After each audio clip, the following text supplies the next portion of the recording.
que se depreende dos evangelhos sinópticos, aqueles escritos por Marcos, Mateus e Lucas, e que se julga serem a mais fidedigna fonte da obra de Jesus, o Nazareno nunca pediu fidelidade a si, nem deu sinal de que pretendia fundar uma igreja.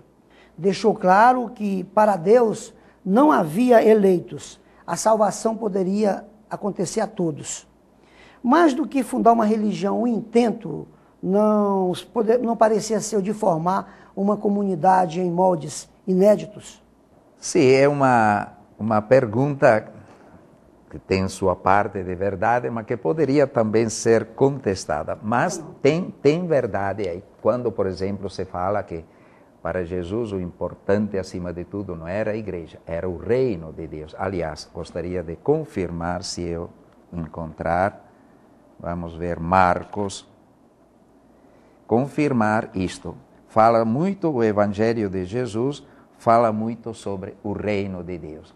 Instaurar o reino, quer dizer, instaurar aquele sistema de vida nova, de filhos de Deus, de justiça, de amor, etc. Novos critérios de vida entre a humanidade. Marcos abre o seu evangelho assim: completou seu tempo, o reino de Deus está próximo, convertei-vos e crede no evangelho. Nós podemos dizer hoje, o reino de Deus não está próximo, já está entre nós. O convite perene é converter-nos e crer no evangelho, aceitar o evangelho.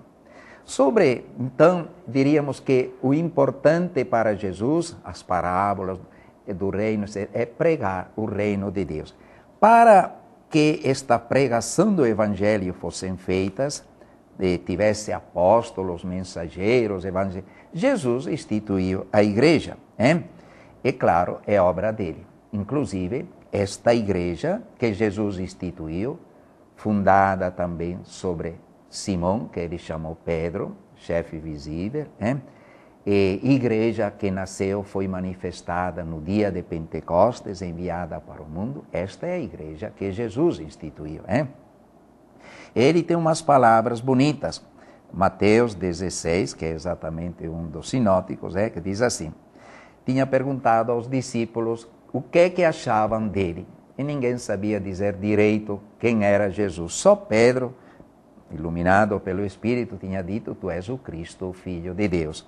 E Jesus a ele: por isso eu te digo, tu és Pedro, e sobre esta pedra construirei a minha igreja, e as forças do inferno não poderão vencê-la.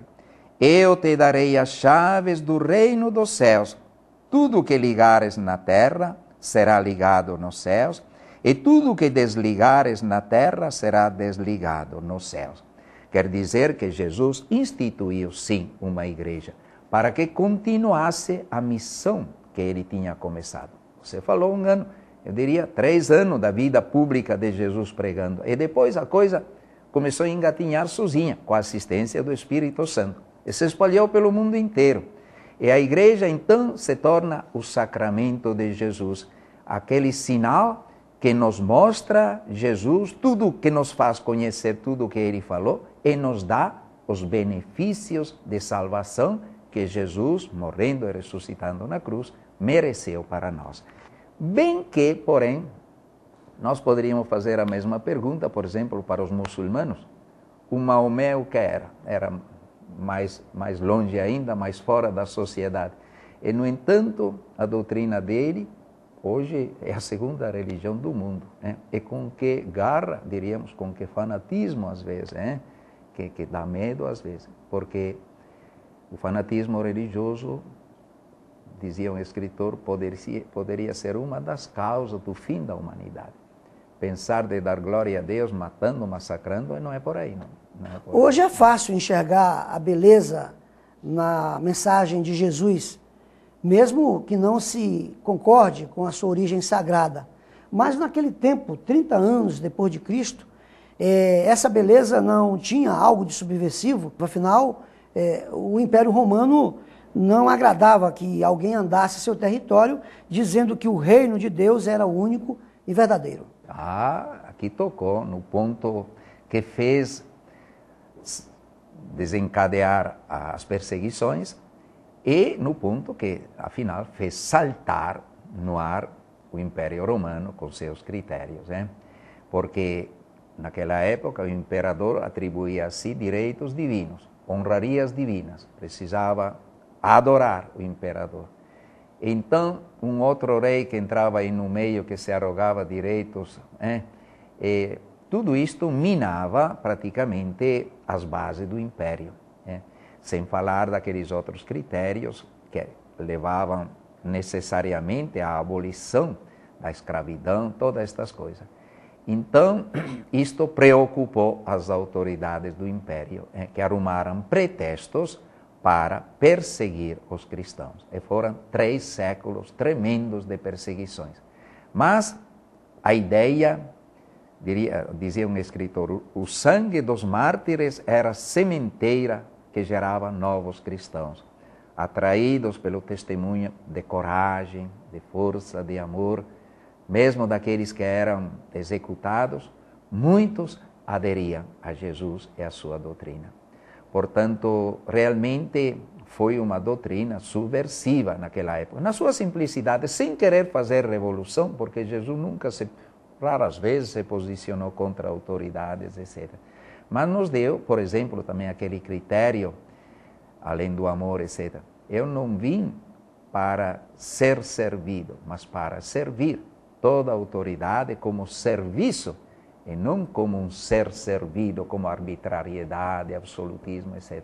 Dom José, a ressurreição é um dos maiores mistérios ligados a Jesus. Passados 20 séculos, os debates teológicos continuam e ainda não deram conta de todas as implicações da paixão e ressurreição. Além de relatos transmitidos pelos evangélicos, pelos evangelistas, aliás, dando conta de que Jesus, depois de morto, se fez ver por vários de seus discípulos, a igreja tem base histórica profunda de que esses relatos, para decifrar a ressurreição, realmente são verdadeiros e que realmente a ressurreição existiu? Eu diria, a ressurreição é um fato em si histórico, testemunhado por pelos discípulos, etc. Ali estão nos evangelhos. Agora, o fato em si é um milagre, é algo que sai das leis da vivência humana. E, no sentido da fé, é um fato fundamental. São Paulo diz assim que seria vã, inútil, ilusão a nossa fé se não tivesse a ressurreição do Senhor. Portanto, a ressurreição de Jesus foi o selo que Deus Pai colocou para confirmar toda a obra de Jesus. Aliás, há um texto bonito da carta aos Filipenses que eu quero passar aqui, vermos juntos. Enquanto Jesus, Filho de Deus, não achou ruim se humilhar, se aniquilar até a morte, aquela morte ignominiosa da cruz, o Pai, que pediu ao Filho este ato de obediência, que não exonerou o Filho da morte, mas o Pai exaltou o Filho, depois ressuscitando-o e constituindo o Senhor do céu e da terra. Veja este texto aqui como é bonito.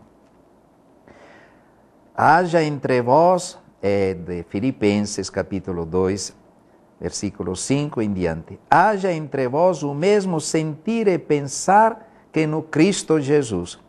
Ele, existindo em forma divina, não considerou humilhação se rebaixar. Ele que era igual a Deus. Mas despojou-se, assumindo a forma de escravo, e tornando-se semelhante ao ser humano. E encontrado em aspecto humano, humilhou-se, fazendo-se obediente até a morte e morte de cruz. Por isso, Deus o exaltou, ressuscitando dos mortos. Deus o exaltou acima de tudo e lhe deu um nome que está acima de todo nome. Neste sentido, a palavra nome significa poder, autoridade, o ser de Jesus.